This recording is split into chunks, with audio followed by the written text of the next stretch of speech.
사와디 TV의 정승의 선교사입니다. 오늘은 선교사가 본국으로 귀환하는 그리고 재정착하는 네 번째 시간으로 선교사가 본국 귀환에 있어서 두 번째, 본국하지 않고 선교지에서 여생을 보내다가 천국 가려는 사람, 이런 경우에요. 선교지에 남고자 하는 사람들은 그래도 선교지에 집을 마련해 놨고, 선교관이라는 집도 있고, 그리고 아직도 일이 있고, 그리고 생활이 저렴하고, 태국의 경우 생활비가 저렴해. 태국 사람처럼 산다 그러면은 이게 하루에 10불 정도면 밥을 먹을 수가 있죠. 하루에 10불 정도. 그러면 하루 3끼를 먹을 수가 있어요. 태국식으로 밥을 먹는다 그거죠. 그러니까 그 사역하는 동안에 자기 집 문제를 해결했어야 돼요. 해결됐어야 돼요. 세를 내고 살면 안 되고, 집을 샀든지 우리가 지어서 선교관으로 쓰면서 내가 거기 살든지, 이런 경우죠. 그런 조건이 되어 있는 사람들은 아무것도 없는 본국으로 돌아갈, 그리고 후원교회가 아무 대책을 생각지 않는 그런 데로 가려고 하질 않죠. 차라리 여기 있다 가자. 이렇게 되는 것입니다. 그건 재정적인 문제지만은 또 상황이 뭐냐?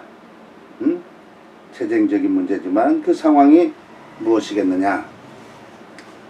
아무래도 선교지는 조금 더 한국보다 자유스러운 면이 있어요. 자유스러워요. 왜? 조금 처지는 나라예요. 약간 처지죠. 한국보다 처져 대부분.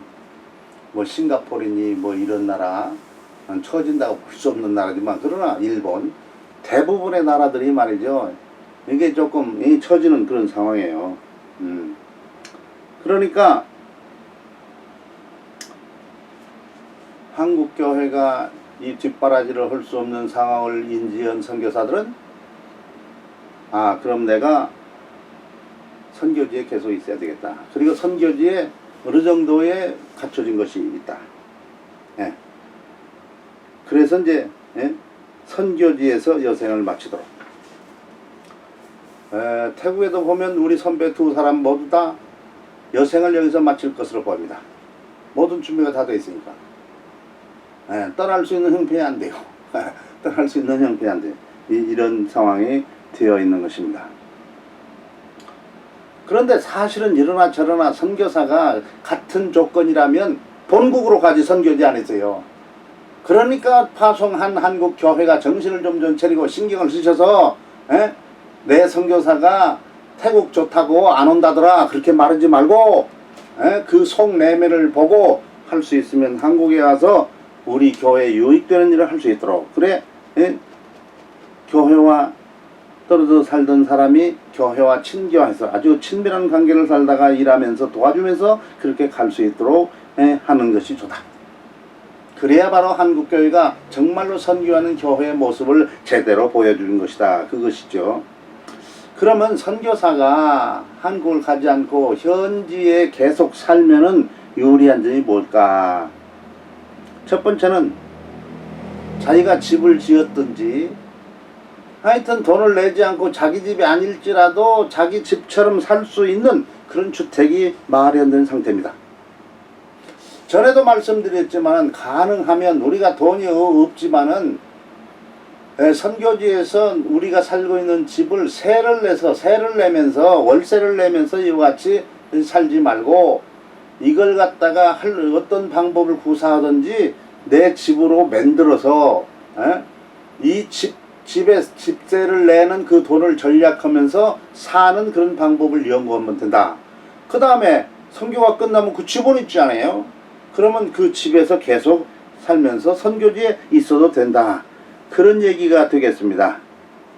그러니까 선교사든지 후원교회든지 이걸 지원하는 사람이든지 간에 선교지에서 그 선교사가 적당한 곳에 정착되어 있는 그 곳에 집을 짓고 그리고 거기 살면서 살면 되지 않을까 그 생각해요. 예. 임대료, 집세가 없는 것도 얼마나 도움이 되는지 모르죠. 태국 같은 경우 저는 지금 연립주택에 살죠. 예. 이 지역의 대부분 10,000바씩 하는지 모르겠네요. 한 달에 10,000바시면 한 300불 이렇게 수준을 보는데 300불 좀 넘죠. 이런 수준인데 이런 것이 안 나가더라도 큰 도움이 되죠. 그 다음에 선교지에 계속 있을 마음을 더 북돋우는 것은 본국보다 생활비가 저렴하죠. 아까 말씀드렸어요. 생활비가 저렴하다는 걸. 하루에 한 10불 정도면 밥 먹을 수 있다. 열대지방 같은 경우는 이 과일이 사시상철 그저 풍성하잖아요. 여러가지 과일이. 좀 맛있는 과일은 좀 비싼 거 흠이에요. 뭐 싸기만 한 건 아니죠.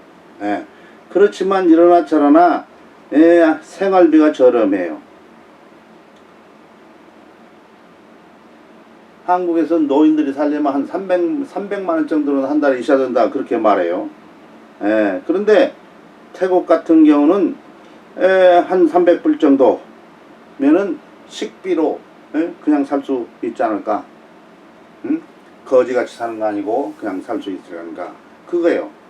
그 다음에 선교지에서 계속 살게 되면 부담이 없잖아요. 한국 가서 다시 적응하고 정착하는 그런 부담이 없잖아요. 그냥 계속 오죠. 한 가지 어려운 것은 뭡니까? 비자를 받아야 된다는 거죠. 비자. 여기에 영주로 온 사람들이 아니기 때문에 영주 비자가 없잖아요. 어떤 사람 영주 비자가 있을 수도 있어요. 그럼 더 좋은 거고. 그러니까 이 뭡니까? 매년 비자에 받는다는 거 이거 빼놓고는 그저 내가 마음대로 마음 놓고 자유스럽게 살 수 있는 나라가 우리 선교지가 이렇게 되어 있다는 것입니다. 또 무슨 문제가 있습니까? 연로하면 건강이 문제인데 병원을 자주 가야 되는데 여기서 병원비 해결하는 것이 한국에서 해결하는 것보다도 비싸잖아요. 그러게 경비가 좀 필요하잖아요. 한국은 건강보험이 잘 돼 있어 가지고 노년에 오히려 한국으로 찾아오는 노인들이 많지 않습니까? 선교지에도 보험이 다 있어요. 비싸죠. 그 다음에 병원도 외국인에 대해서는 태국 같은 경우 비싸게 받아요. 아시안 국가 다 그럴 것입니다. 왜? 아시안 국가는 이 나라 저 나라 할 것 없이 다 같이 배워가지고 그 나라 사람이면 좀 저렴해도 외국 사람에게는 10배를 받든지 이렇게 상대가 안 되는 짓을 하고 있죠. 그 다음에 기술도 한국보다 떨어질 수가 있잖아요. 어떤 미국에 있는 의사는 자기 아버지가 암이 들렸는데 미국 기술보다 한국 기술이 좋다고 한국으로 수술 받으러 자기 아버지를 모시고 한국으로 암 수술을 왔다. 그 얘기도 들었어요. 놀라운 나라예요. 놀라운 나라. 어쨌든 태국 같은 경우 여기 병원에 죽을 수 있지만 한국 가면 산다 그 말이에요. 그러니까 이 선교지 같은 데 있으면 그것이 조금 문제죠. 문제예요. 그러나 일반적으로 병 없이 그냥 살게 되면은 한국보다도 이 선교지가 더 좋을 수 있다. 그리고 여기에 있으면 아무래도 무시를 합니다. 이 선교지 본토인들이 좀 무시를 해요. 저 아프리카는 오랫동안 선교사 혜택을 입어가지고 선교사를 우대한다고 들었어요. 야, 선교사를 우대해. 태국은 지금 선교사를 우대하지는 않습니다. CCT총회, 태국 기독교총회 같은 경우는 옛날에 선교사를 우대했기 때문에 그 우대를 안기 위해서 선교사 말을 아예 쓰질 않아요. 선교사라는 말 안 써요. 왜? 선교사가 그러면 옛날처럼 내가 종로 돼야 된다 그런 생각이 들기 때문에 선교사란 말 쓰질 않습니다. 그 다음에 선교지에 노년에 있으면 아무래도 노년이 늙으면은 말이죠, 우리가 아름다운 면보다는 추한 면이 많아요. 어디나 있으나 마찬가지요. 근데 소실적에는 아주 날고 뛰던 이 선교사가 늙어가지고 말이죠. 이 이빨 다 부러진 호랑이처럼 그냥 그러고 있으면 그 사람들이 보기도 딱 커지요. 그런 면이 있다 그 말이에요. 그런 면이 있습니다. 딱해. 제가 한번 그 참 여기 방콕에서 남쪽으로 한 두세 시간, 2시간 내려가나 모르겠네요. 2시간에서 3시간. 그럼 거기에 그 저기 OMF 선교사들이 수양관인 주니퍼 출이라는 게 있었어요. 그걸 한번 가봤더니 은퇴한 이 서양 선교사들이 쪼그리고 앉아가지고 뭘 하는데 조금 그렇게 보이더라고요. 그래서 야, 늙으면은 이게 선교지에 계속 있으면 안 되겠다. 우리 한국 사람이 사는 한국에 가서 이렇게 추운 모습을 보일지언정 여기서 그렇게 옛날에 날고 뛰던 사람이 앉아가지고 그냥 그렇게 추워고 있으면 그렇다 그런 생각이 들었어요. 그런 면도 있죠. 날고 뛰고 옛날에 날고 뛸 때는 그 선교도 지원이 좋았으니까 돈도 잘 썼을 거 아니에요. 근데 이제 늙어놓으면 뭐 어디 돈 나올 때도 많이 없잖아요. 그러니까 옛날하고 돈 쓰는 게 또 다르잖아요. 돈도 없는 사람이 많이 따라다닐 수도 없고 이런 것이죠. 힘도 없고 재정도 없고 그러니 사람이 활발하지 않고 그냥 어떻게 이상한 사람이 되어버려요. 쭈구리가 앉아서. 그래서 야, 선교 사역을 마치면은 그런 상황이 오기 전에 선교지를 떠나야 되겠다 그런 생각을 해본 일이 있어요. 사람 따라 다르지만은 뭐 그렇게 생각해 볼 수 있는 것입니다. 자, 그러면은 세 번째 선교 사역을 마치면 고국으로 가야 되는데 고국으로 가지도 않고 선교도 있지 않고 혹은 고국도 가고 선교도 가고 이번 세 번째는 본국에도 가고 선교도 오고 이러면서 그 여생을 마치는 경우도 있을 수 있다. 그죠? 자, 우리 그 본 고향 형제 자매들이 있는 본 한국으로 가서 거기서도 할 일이 있으면 한국에도 지금 태국이면 태국 사람도 많이 들어와 있잖아요. 그 사람들로 갔다 이럴 수도 있죠. 그 다음에 혹은 미국이나 영국 이게 나라가 둘로 갈리잖아요. 저쪽은 미국 쪽 이쪽은 영국 쪽 이런 식으로. 그러니까 미국이나 영국에 무슨 연고지가 있다면 이게 선교지다 본국이나 그 다음에 미국이나 영국 뭐 이렇게 다니면서 그냥 그 노는 것처럼 즐겁게 여생을 마칠 수 있으면은 뭐 선교사들도 부러우지 않겠습니까? 가서 도와줄 일도 있고 이를 위해서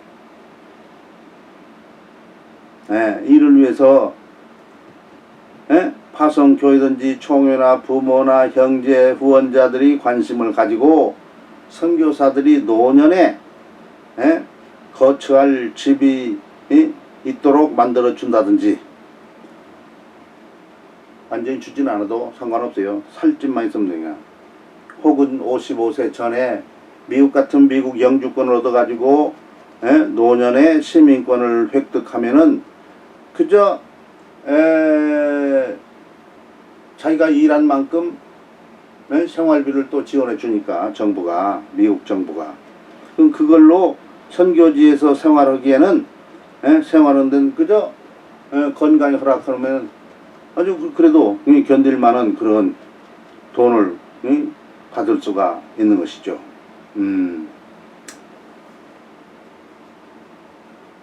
여기서 55세 미국의 영주권을 생각하는 사람 55세 전해야 된다는 얘기는 미국의 상황이 그 한 10년은 갖다가 세금을 내야 여러 가지 혜택을 받을 수 있는 기회가 되기 때문에 그러는 거예요. 거기에서 사역하는 한국 선교 사역자들 중에는 돈을 내도 그렇고 안 내도 그러니까 뭐 세금 낼 필요 없다고 그렇게 멍청하게 말하는 사람도 있어요. 근데 미국에서는 세금을 많이 내면 낼수록 노년에 그저 이 배가 좀 더 부르죠. 그러니까 할 수 있으면 돈을 벌을 때 많이 세금을 내 가지고 나중에 정부의 SSA를 갖다가 쓸만하게 받아서 이렇게 살면 돼요. 그렇게 했음에도 불구하고 쓸만한 돈이 못 되면은 나머지 부족한 부분은 정부가 또 책임져 줘요. 그러니까 좋습니다. 완전 정부의 책임을 지도록 그렇게 하면 이 사람 미국에 시민권을 갖았다 할지라도 영주권이 있다 할지라도 이 미국의 그저 뭡니까 감옥에서 사는 것이 똑같아요. 한국 오는데도 제약을 받고 외국 여행도 제약을 받고 그래요. 왜? 미국에서 지원하는 그 돈 가지고는 그렇게 여행 다닐 수 없는데 어떻게 다니는가 그래가지고 잘못하면 코를 다치니까 그렇게 해서는 안 된다. 그 말씀을 드립니다. 네 번째는 선교사역을 마치면 갈 곳이 마땅치가 않아. 선교지도 그렇고 본국도 그렇고 어디 갈 데가 없어. 천국은 있지만 천국 갈 길은 있지만은 이게 본국도 그렇고 그래요. 본국교회가 책임 안 져주면 본국 갈 수가 없잖아요. 그러니까 본국교회가 그냥 애기만 낳아서 버리는 식으로 하지 말고 선교사를 파송했으면 할 수 있는 대로 교회가 정성스럽게 잘 받들어서 좀 선교사 그 뒷바라 좀 해주는 게 좋겠다 그 얘기예요.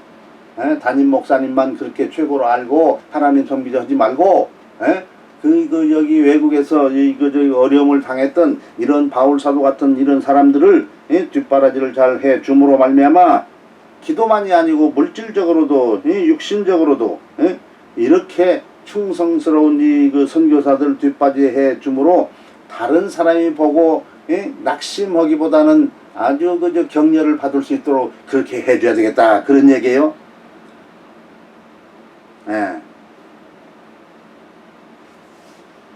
우리가 노년에 문제가 있을 때 선교사를 탓해야 되겠습니까? 그렇지 않으면 파송교를 탓해야 되겠어요. 그럼 하나님 원망할까요? 자, 이런 상황이 오지 않기 위해서 후원교회는 후원교회대로 선교사는 선교사대로 최선을 다해서 이런 문제가 생기지 않도록 최선을 다하면서 하나님 앞에 우리의 노년을 맡기면은 하나님께서 서운치 않게 우리에게 우리가 하나님께 서운치 않은 만큼 그 이상으로 뒷바라지 해 주실 것을 우리는 압니다. 그래서 마지막으로 우리가 선교사들이 하고 싶은 얘기가 그래요. 제가 너무나 후원교회를 믿지 말고 의지하지 말고 오히려 후원교회보다는 사람보다는 하나님만을 의지하고 하나님이 복 주시는 대로 살든지 죽든지 우리가 사역할 때 믿음 좋은 사람은 사역했는데 노년에도 믿음 좋은 사람으로 살다가 죽자 그런 얘기를 드리고 싶습니다. 인간은 죄인이어서 영과 육이 충돌해도 잘 나가다가도 헛된 길로 가는 육의 사람이 될 수가 있죠. 기쁨으로 찬양해야 됨에도 불구하고 영적으로 이와 같이 불평불만하는 그런 사탄의 무리가 될 수도 있죠. 우리가 정신이 없이 일하고 살을 때는 모든 것을 잊어버리고 살았지만은 이제는 일을 마치고 나면 이 생각 저 생각을 하다 보면 긍정적인 생각보다는 부정적인 생각 그리고 옛날에는 하나님을 의지하고 그리고 담대하고 살았는데 육신도 늙어지니까 영적으로 비패해져서 그저 하나님마저도 믿지 못한 그런 하나님이 버렸는가 이렇게 생각하면 안 되죠. 하나님께서 우리에게 내일 일을 염려하지 말아라. 그냥 죽어라 그 말이 아니죠. 내일 일을 염려하지 말아라. 오늘에 충실하고 오늘처럼 하나님께서 오늘처럼 이와 같이 해주신 것처럼 내일도 그렇게 살거라. 그래서 우리가 하나님으로부터 말미암아 살 길을 찾는 그런 우리들이 되면 좋겠다. 그것이 마지막으로 우리 동료 선교사들에게 드리는 말씀이 되겠습니다. 다음 시간에는 한국 선교사가 이제 한국에서 재적응하고 정착하는 그런 얘기 한 다음에 그런 파송교회가 이 본국으로 돌아온 선교사들 어떻게 좀 뒷바라지 해야 할 거 아니냐 그 얘기를 하면 이 7장을 다 마치게 됩니다. 자, 그러면 오늘은 여기에서 마치도록 하겠습니다. 사와드 TV의 정성의 선교사였습니다. 감사합니다.